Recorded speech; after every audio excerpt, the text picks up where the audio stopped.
রাজশাহী বিশ্ববিদ্যালয়ের বৈষম্য বিরোধী ছাত্র আন্দোলন আজকের এই অবস্থান কর্মসূচি এবং বিক্ষোভ সমাবেশ ঘোষণা করেছে। আপনারা জানেন আমাদের গত কিছুদিনের ঘটনা, ইন্টারনেট বন্ধ করে বাংলাদেশের যে ক্র্যাকডাউন চালানো হয়েছে, আমাদের ভাইদেরকে যেভাবে গণহত্যা চালানো হয়েছে, এর প্রেক্ষিতে আমাদের 9টি দাবি আমরা কেন্দ্রীয় সমন্বয়কগণের নির্ধারণ করেছি। আমি এখন 9টি দাবি পড়ছি, এরপরে আমাদের মিছিল শুরু হবে।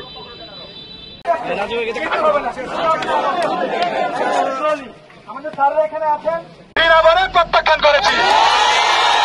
এই প্রত্যাখ্যানের সুবাদে সারা দেশের আন্দোলনের অংশ হিসেবে রাজশাহী বিশ্ববিদ্যালয়ের বৈষম্য বিরোধী ছাত্র আন্দোলন আজকের এই অবস্থান কর্মসূচি এবং বিক্ষোভ সমাবেশ ঘোষণা করেছে। আপনারা জানেন আমাদের গত কিছুদিনের ঘটনা, ইন্টারনেট বন্ধ করে বাংলাদেশের যে ক্র্যাকডাউন চালানো হয়েছে, আমাদের ভাইদেরকে যেভাবে গণহত্যা চালানো হয়েছে,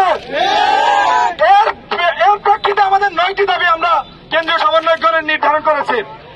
আমি এখন 9টি দাবি পড়ছি, এরপরে আমাদের মিছিল শুরু হবে।